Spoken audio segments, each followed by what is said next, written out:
Hello friends, welcome to civil solve. आज आपका नया सब्जेक्ट स्टार्ट होगा दैट इज़ स्टील स्ट्रक्चर। ये आपका one of the most important subject है सिविल इंजीनियरिंग का।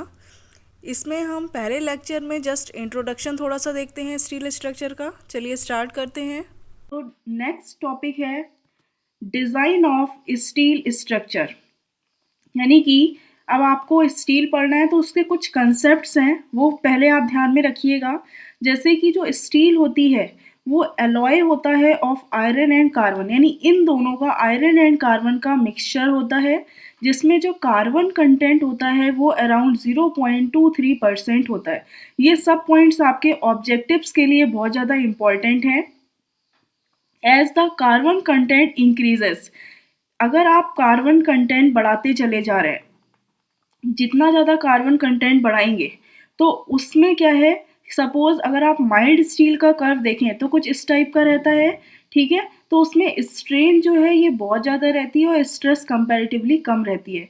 लेकिन जैसे जैसे आप कार्बन कंटेंट स्टील में बढ़ाते रहते हैं तो वैसे आप देखेंगे कि स्ट्रेंथ या स्ट्रेस जो है ये बढ़ती चली जाती है, लेकिन साथ ही साथ स्ट्रेन जो है वो इसमें कम होती जाती है, यानी डक्टिलिटी जो है वो कम होती जाएगी और ब्रिटलनेस बढ़ती जाएगी। क्योंकि कार्बन कंटेंट जैसे ही बढ़ाएंगे तो ब्रिटलनेस का मतलब है कि फ्रैक्चर कंडीशन, लोड लगाने पे तुरंत फ्रैक्चर हो जाना, क्योंकि स्ट्रेन ज़्यादा है नहीं, स्ट्रेन कम है, तो जब ज़्यादा स्ट्रेन तक तो खींचेगा नहीं ये मैटर, तो इस पर अगर आप लोड लगाएंगे तो फाइनली क्या होगा, ये सडन फ्रैक्चर हो जाएगा।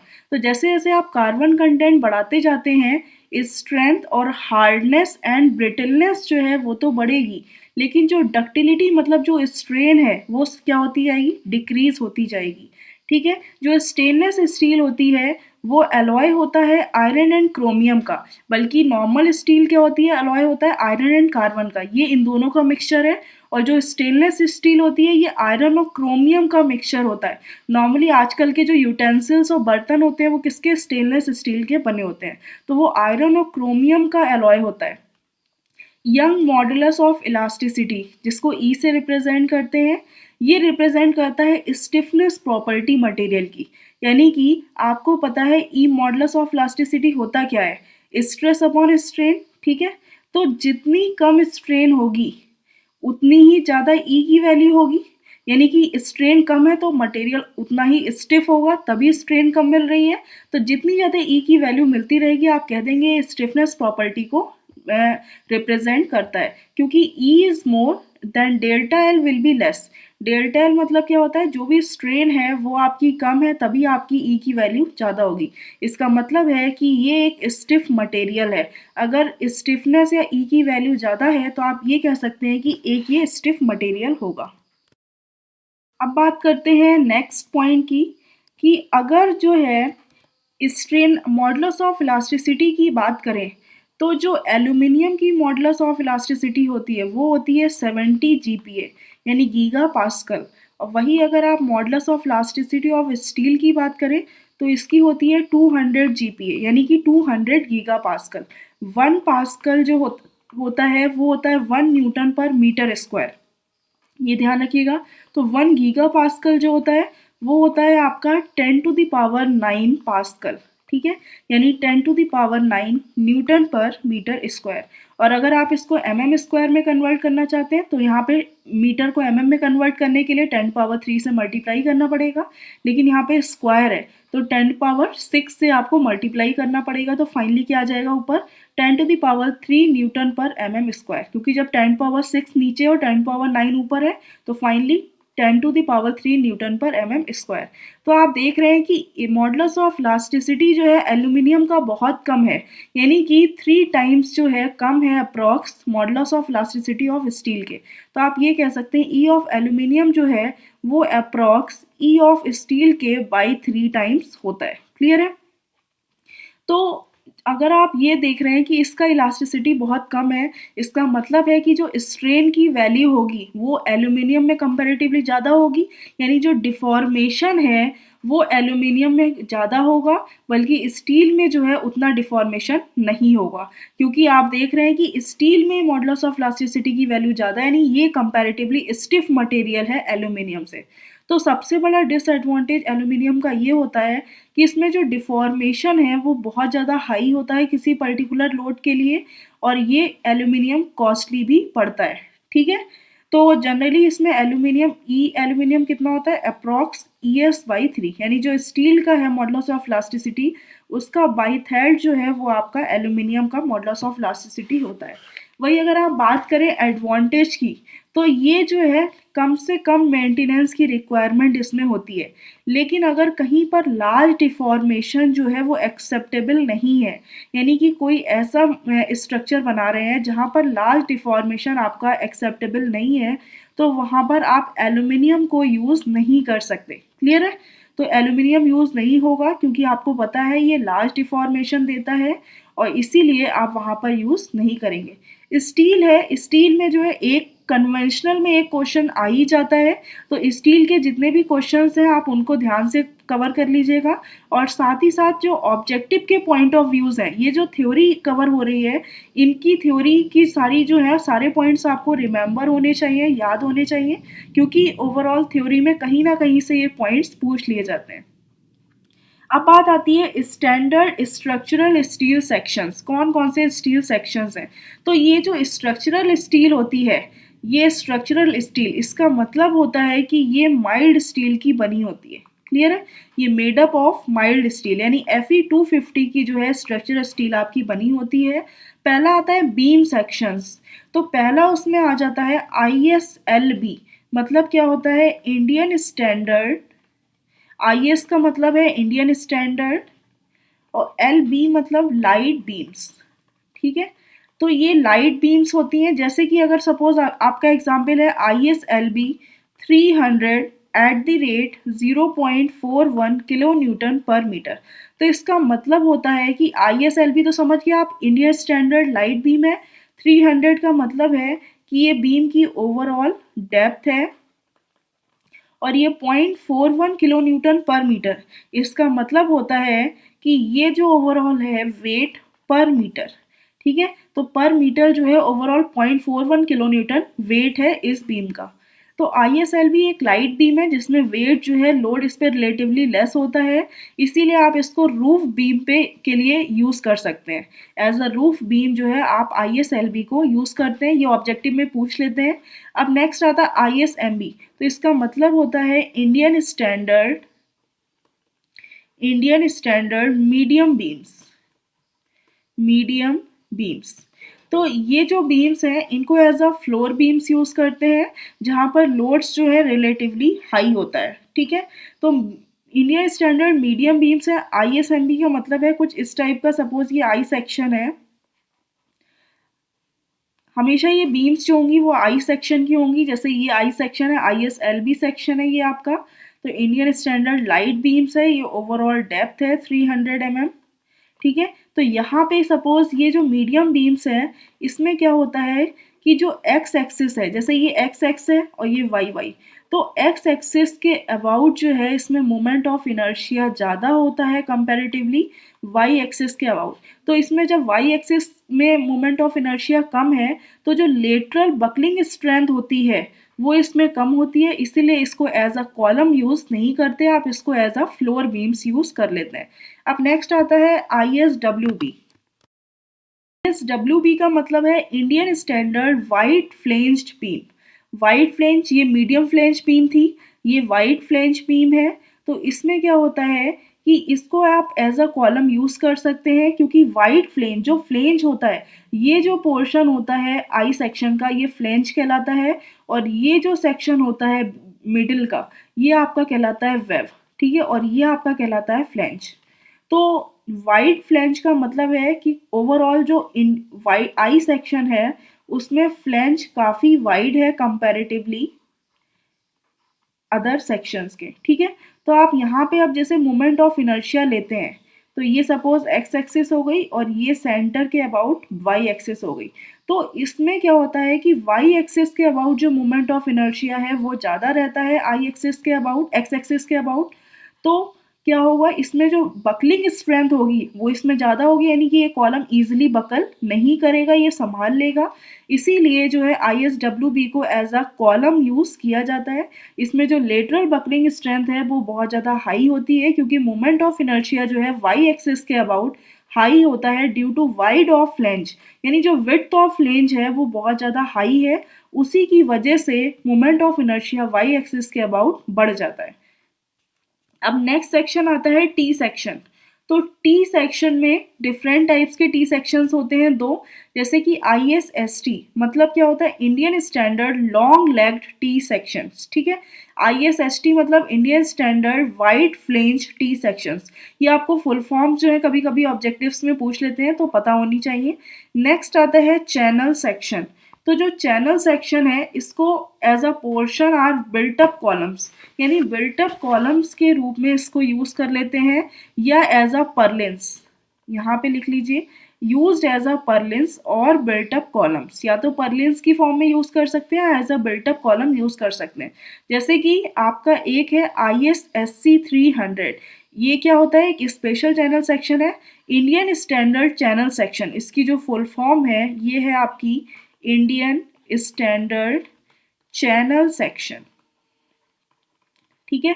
और 300 का मतलब है कि ओवरऑल जो डेप्थ है चैनल सेक्शन की, सपोज ये कोई चैनल सेक्शन है तो इसकी जो ओवरऑल डेप्थ है ये है 300, ठीक है। तो ये कहलाता है आपका ISSC या चैनल सेक्शन। नेक्स्ट आता है एंगल्स। तो एंगल्स दो टाइप के होते हैं, इक्वल एंगल और अनइक्वल एंगल्स। तो इक्वल एंगल का मतलब है कि जैसे कोई एंगल है, सपोज ये इस टाइप का एंगल है, ठीक है। तो इस एंगल में ये जो साइज है और ये साइज है ये दोनों इक्वल होंगे तो ये आपका इक्वल एंगल कहलाएगा। जैसे 100/100/10 का इक्वल एंगल है तो ये 100 हो गई ओवरऑल साइज, और ये साइज भी क्या हो गया 100, तो ये दोनों आपके कहलाएंगे इक्वल एंगल। और ये जो 10 है ये होती है आपकी थिकनेस, ठीक है। अब सपोज अनइक्वल एंगल का मतलब है कि ये दोनों साइज क्या है, डिफरेंट है। जैसे 150/100/10, तो ये तो ज़्यादा बड़ा है थोड़ा और ये कंपैरेटिवली उससे छोटा है, तो ये आपका इस टाइप का कहलाता है अनइक्वल एंगल। सपोज ये 150 है, ये 100 है और ये जो थिकनेस है इनकी 10 है, तो ये आपके कहलाते हैं अनइक्वल एंगल्स।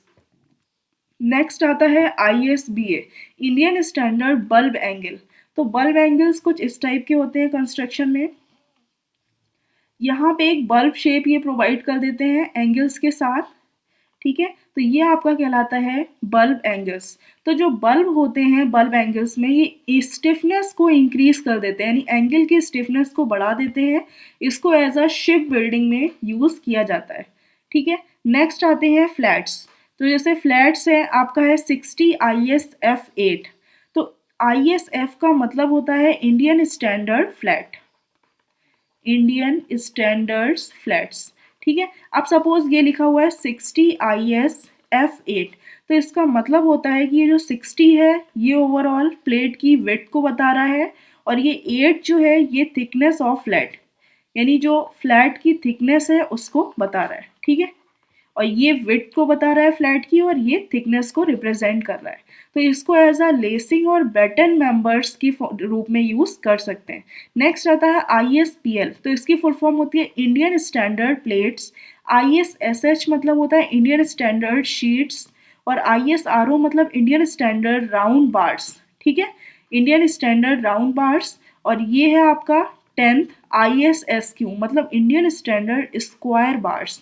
तो इन सब की फुल फॉर्म्स आपको ध्यान होनी चाहिए, ये सब स्ट्रक्चरल जो है मेंबर्स हैं स्टील सेक्शंस के। अब नेक्स्ट आता है permissible stress in steel structure.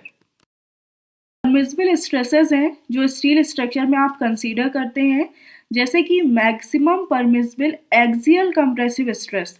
तो इसको रिप्रेजेंट करते हैं सिग्मा AC से, एक्सियल कंप्रेसिव स्ट्रेस। तो ये इसकी वैल्यू होती है 0.6 ऑफ FY। ये आपको ध्यान में रखनी है वैल्यू सारी, ठीक है। तो इसको जो है आप यूज्ड करते हैं, used in design of columns और स्ट्रेस, कॉलम्स एंड स्ट्रट। तो इन दोनों की जो डिज़ाइन है इसमें आप मैक्सिमम एक्सियल कंप्रेसिव स्ट्रेसेस का यूज़ करते हैं। नेक्स्ट आता है maximum permissible axial tensile stress. तो maximum permissible axial tensile stress की जो वैल्यू होती है वो सेम होती है जितनी कंप्रेसिव स्ट्रेस की होती है। इसको रिप्रेजेंट करते हैं सिग्मा 80 से। It is equal to 0.6 of F Y. लेकिन ये टेंसाइल स्ट्रेस है, इसीलिए इसको यूज़ करते हैं टेंशन मेंबर्स में, used in tension member and ties. ये सब टेंशन मेंबर्स हैं तो उसमें यूज़ करते हैं। नेक्स्ट आता है maximum permissible bending compressive stress. ये एक्सियल कंप्रेसिव स्ट्रेस थी, ये बेंडिंग कंप्रेसिव स्ट्रेस है, तो इसको सिग्मा BC से रिप्रेजेंट करते हैं, बेंडिंग कंप्रेसिव स्ट्रेस। इसकी वैल्यू जो है होती है 0.66 टाइम्स ऑफ FY। ठीक है, इसको जो है आप बीम्स वगैरह की डिज़ाइन में यूज़ करते हैं, जैसे डिज़ाइन ऑफ फ्लेक्सुरल मेंबर, जैसे बीम्स हो गए, गैंट्री गर्डर्स हैं, प्लेट गर्डर्स हैं, पर्लिन्स हैं, तो ये सब क्या है, फ्लेक्सुरल मेंबर है, तो उसमें आप बेंडिंग कंप्रेसिव स्ट्रेस का यूज़ करते हैं। नेक्स्ट आता है maximum permissible bending tensile stress. ये परमिसिबल है, बेंडिंग टेंसाइल स्ट्रेस का मतलब है कि sigma BT bending tensile stress, तो इसकी वैल्यू भी सिग्मा 0.66 FY रहती है। यानी कि जो बेंडिंग चाहे कंप्रेसिव हो चाहे टेंसाइल, उन दोनों की वैल्यू सेम रहेगी, और एक्सियल चाहे कंप्रेसिव हो चाहे टेंसाइल स्ट्रेस, उन दोनों की वैल्यू भी सेम रहेगी। ठीक है, तो ये जो है मैक्सिमम बेंडिंग टेंसाइल स्ट्रेस, इसको भी आप बीम्स वगैरह की डिज़ाइन में यूज़ करते हैं। अब नेक्स्ट आता है term maximum permissible average shear stress. तो इसको रिप्रेजेंट करते हैं टाउ VA से, यानी परमिसिबल एवरेज शेयर स्ट्रेस है ये। तो इसकी वैल्यू होती है 0.4 टाइम्स ऑफ FY। तो जो maximum permissible average shear stress होती है, इसको सपोज आप फाइंड करते हैं एवरेज शेयर स्ट्रेस यानी total shear force divided by average area, यानी टोटल एरिया से जो है आप डिवाइड कर देते हैं तो आपको एवरेज शेयर स्ट्रेस आ जाती है, जो कि बीम्स वगैरह में यूज़ की जाती है।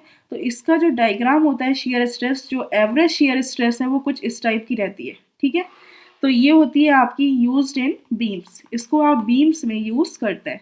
अब नेक्स्ट आता है maximum permissible maximum shear stress. ये एवरेज शेयर स्ट्रेस है, ये मैक्सिमम शेयर स्ट्रेस है, इसको जो है टाउ VM से रिप्रेजेंट करते हैं। तो इसकी जो वैल्यू होती है ये होती है आपकी 0.45 ऑफ FY। ठीक है, ये maximum permissible maximum shear stress है। तो इसका कुछ डायग्राम इस टाइप से बनता है। अगर आप कोई सेक्शन ले लेते हैं, रेक्टेंगुलर सेक्शन या इन सब में ये डायग्राम बनता है, जहाँ पे ये जो वैल्यू है ये आपकी टाउ VM की कहलाती है, जो कि मैक्सिमम परमिसिबल शेयर स्ट्रेस होती है, जिसकी वैल्यू होती है 1.5 times of average shear stress. तो ये आप रेक्टेंगल में पढ़ते हैं, तो 1.5 एवरेज शेयर स्ट्रेस क्या होती है, F/PD। तो इस टाइप से maximum permissible maximum shear stress का फॉर्मूला होता है 0.45 टाइम्स ऑफ FY। नेक्स्ट आता है मैक्सिमम परमिसिबल बियरिंग स्ट्रेस। तो इसकी जो वैल्यू होती है सिग्मा P से रिप्रेजेंट करते हैं, ये होता है 0.75 टाइम्स ऑफ FY। ठीक है, ये बेंडिंग स्ट्रेस नहीं है, बियरिंग स्ट्रेस है, तो इसकी वैल्यू 0.75 टाइम्स ऑफ FY होता है। इसको आप कॉलम बेसिस जो बनाते हैं उनकी डिज़ाइंस में यूज़ करते हैं, कॉलम्स बेसिस। ठीक है, अब बात आती है फैक्टर ऑफ सेफ्टी की, यानी कि कुछ फैक्टर ऑफ सेफ्टी जो है आप कंसीडर करते हैं जब डिफरेंट टाइप्स ऑफ स्ट्रेसेस के लिए, अलग अलग टाइप की स्ट्रेसेस हैं तो उनके लिए फैक्टर ऑफ सेफ्टी भी डिफरेंट होती है। सब फर्स्ट अगर आपने suppose factor of safety find करनी है फॉर एक्सियल कंप्रेसिव स्ट्रेस के लिए, एक्सियल कंप्रेसिव स्ट्रेस, तो चाहे वो कंप्रेसिव हो चाहे वो एक्सियल कंप्रेसिव स्ट्रेस की बात करें या टेंसाइल स्ट्रेस, एक ही बात है, एक्सियल कंप्रेसिव और टेंसाइल स्ट्रेस, तो फॉर्मूला सेम रहता है। तो फैक्टर ऑफ सेफ्टी जो होता है फॉर्मूला FY/F। तो FY तो ये यील्ड स्ट्रेस हो गई, और F की वैल्यू आप पीछे निकाल चुके हैं। एक्सियल कंप्रेसिव स्ट्रेस कितनी होती है, 0.6 टाइम्स ऑफ FY। तो इसकी जो वैल्यू आती है 1.67, यानी factor of safety axial compressive या एक्सियल टेंसाइल स्ट्रेस के लिए कितनी रहती है, 1.67। नेक्स्ट आता है कि फैक्टर ऑफ सेफ्टी आपको फाइंड करनी है फॉर बेंडिंग कंप्रेसिव और टेंसाइल स्ट्रेस, कंप्रेसिव और टेंसाइल स्ट्रेस।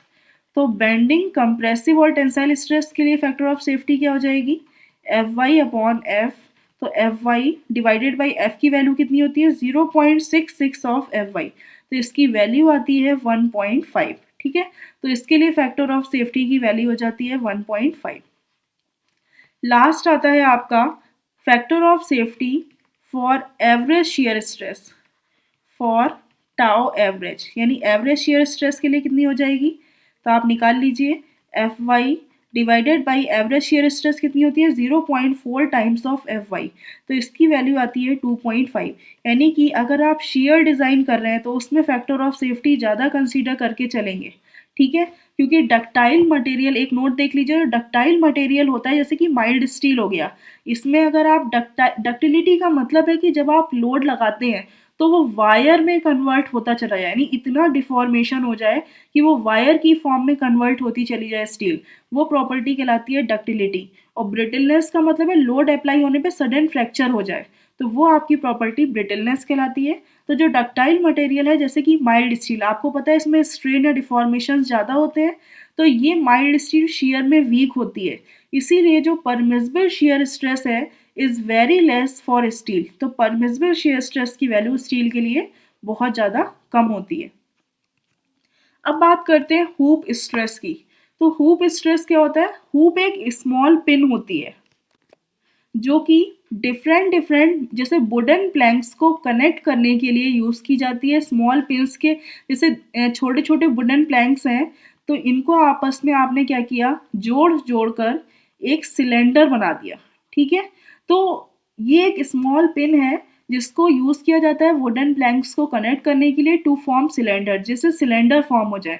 तो ये जो स्मॉल पिन्स होती हैं जो इनको कनेक्ट करती हैं, तो ये हूप कहलाती हैं। तो जो स्ट्रेस डेवलप्ड होती है इन हूप्स में उनको कहते हैं हूप स्ट्रेसेस। ठीक है, तो इन हूप्स में कुछ स्ट्रेस डेवलप होंगी तो ये हूप स्ट्रेसेस कहलाती हैं। तो जो इनका नेचर होता है या तो टेंसाइल होगा या कंप्रेसिव, ये डिपेंड करता है कि जो प्रेशर अप्लाई हो रहा है वो सिलेंडर के इनसाइड हो रहा है या आउटसाइड हो रहा है, उसके अकॉर्डिंग ये टेंसाइल और कंप्रेसिव स्ट्रेसेस चेंज होती जाती हैं। अब जो स्ट्रेट की बात करते हैं, तो स्ट्रेट क्या होता है, कंप्रेशन मेंबर होता है जिसको आप ट्रेसेस वगैरह में यूज़ करते हैं। तो स्ट्रेट में बेंडिंग मूवमेंट जो है वो ज़ीरो होता है। It can be vertical, horizontal और इंक्लाइन, ये कैसा भी हो सकता है। लेकिन स्ट्रेट और कॉलम में सिर्फ इतना डिफरेंस है कि स्ट्रेट में बेंडिंग मूवमेंट ज़ीरो होता है, कॉलम भी एक कंप्रेशन मेंबर है जो कि आरसीसी और स्टील फ्रेम्स में यूज़ किया जाता है, लेकिन इसमें बेंडिंग मूवमेंट भी रहता है। ठीक है, कॉलम में कंप्रेशन मेंबर तो है लेकिन साथ साथ बेंडिंग मूवमेंट भी डेवलप रहता है, इसमें स्ट्रेट में बेंडिंग मूवमेंट ज़ीरो रहता है। तो ये पॉइंट जो है ऑब्जेक्टिव के लिए इम्पॉर्टेंट है, माइंड में रखिएगा। अब बात करते हैं इंक्रीज ऑफ परमिसिबल स्ट्रेसेस। कितनी परमिसिबल स्ट्रेसेस जो है आप इंक्रीज कर देंगे, किस कंडीशन में, जब विंड और अर्थक्वेक लोड्स कंसीडर कर रहे हैं आप, तो परमिसिबल स्ट्रेस जो है स्टील स्ट्रक्चर, यानी कोई भी स्टील स्ट्रक्चर है तो उसमें परमिसिबल स्ट्रेस आप 33.33% बढ़ा देंगे या 33 होल 1/3%, एक ही बात है, ये आप इतना इंक्रीज कर देंगे। तो ये ध्यान रखिएगा, अगर स्टील स्ट्रक्चर की बात हो रही है, यानी स्ट्रक्चर्स में जो है विंड और अर्थक्वेक लोड अगर आप कंसीडर कर रहे हैं तो परमिसिबल स्ट्रेस की वैल्यू 33.33% इंक्रीज कर देंगे। सेम अगर विंड और अर्थक्वेक लोड्स कंसीडर कर रहे हैं आप, तो जो कनेक्शंस हैं जैसे रिवेट हो गया और वेल्ड्स हो गए, तो इनमें कनेक्शन में जो परमिसिबल स्ट्रेस आप बढ़ाएंगे वो 25% बढ़ाएंगे। तो ये एसएससी जेई या अदर एग्जाम्स के ऑब्जेक्टिव्स में बहुत ज़्यादा पूछ लेते हैं कि स्टील स्ट्रक्चर में अगर विंड और अर्थक्वेक लोड कंसीडर कर रहे हैं तो कितनी स्ट्रेस बढ़ा देंगे, वही अगर रिवेट या वेल्ड्स यानी कनेक्शंस में अगर आप परमिसिबल स्ट्रेस बढ़ा रहे हैं तो कितनी परमिसिबल स्ट्रेस इंक्रीज कर देंगे। ठीक है, अब बात आती है परमिसिबल डिफ्लेक्शन की। तो जो मैक्सिमम परमिसिबल हॉरिजॉन्टल और वर्टिकल डिफ्लेक्शन होता है उसकी वैल्यू होती है स्पैन अपॉन 325। ये वर्किंग स्ट्रेस मेथड की अगर आप बात करें तो स्पैन अपॉन 325 जो है मैक्सिमम परमिसिबल हॉरिजॉन्टल और वर्टिकल डिफ्लेक्शन की वैल्यू होती है। लेकिन वही अगर आप लिमिट स्टेट मेथड की बात करें तो लिमिट स्टेट मेथड में जो मैक्सिमम परमिसिबल डिफ्लेक्शन होता है, मैक्सिमम परमिसिबल चाहे हॉरिजॉन्टल और वर्टिकल डिफ्लेक्शन जो है, deflection in simply supported beams, simply supported beams तो एक कंडीशन है, if elements may have crack, यानी एलिमेंट्स जो हैं उसमें वो क्रैक हो सकते हैं, तो उस केस में जो मैक्सिमम परमिसिबल डिफ्लेक्शन होगा सिंपली सपोर्टेड बीम में वो होता है स्पैन बाई 360।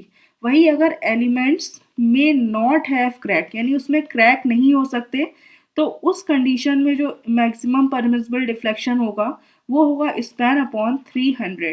तो ये ध्यान रखिएगा, लिमिट स्टेट मेथड में ये कंडीशंस हैं, when elements may have crack और when elements may not have crack, तो ये अलग अलग डिफ्लेक्शंस होंगे। वही वर्किंग स्ट्रेस मेथड में सिंपली स्पैन अपॉन 325।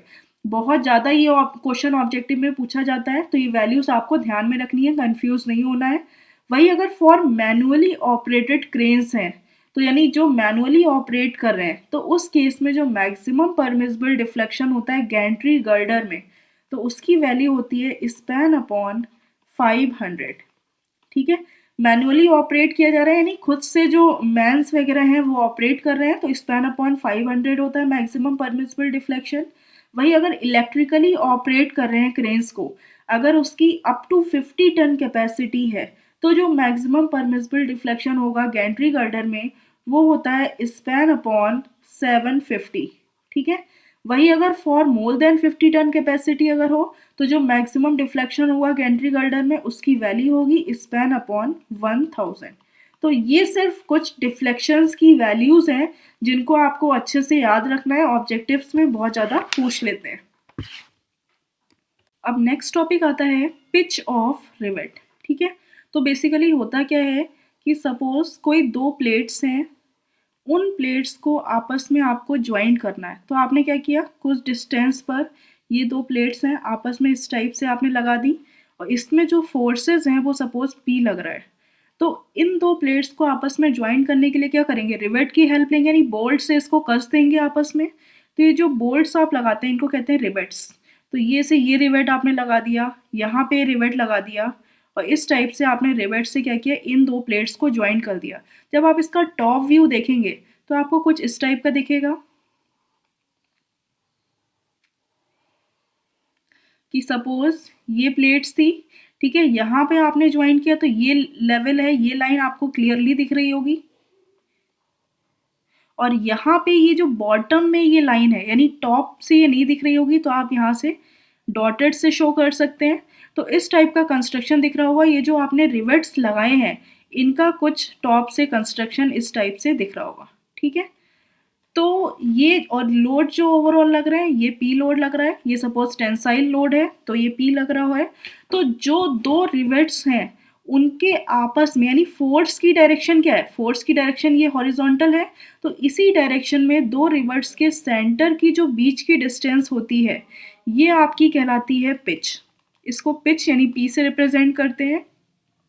और दो रिवेट्स यानी सेंटर टू सेंटर रिवेट्स के जो बीच की डिस्टेंस है perpendicular to the application of load, load की एप्लीकेशन इस डायरेक्शन में है, तो इसके परपेंडिकुलर डायरेक्शन क्या होगी ये, यानी कि इन दोनों के बीच की जो डिस्टेंस है परपेंडिकुलर, तो ये डिस्टेंस आपकी सेंटर टू सेंटर डिस्टेंस कहलाती है गेज। इसको G से रिप्रेजेंट करते हैं, ये आपको ध्यान रखना है। ठीक है, तो ये जो सेंटर टू सेंटर डिस्टेंस है यहाँ से यहाँ तक की, ये आपकी गेज कहलाती है।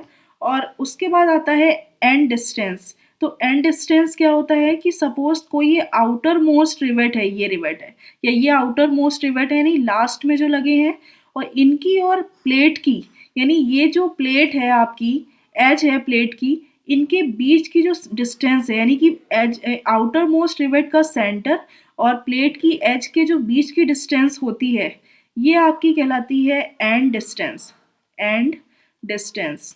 ठीक है, जिसको आप ये एंड डिस्टेंस को E से रिप्रेजेंट करते हैं। तो ये अगर डायरेक्शन ऑफ फोर्स, यानी फोर्स की जो डायरेक्शन है उसी डायरेक्शन में जो डिस्टेंस है इसको आप एंड डिस्टेंस कहेंगे।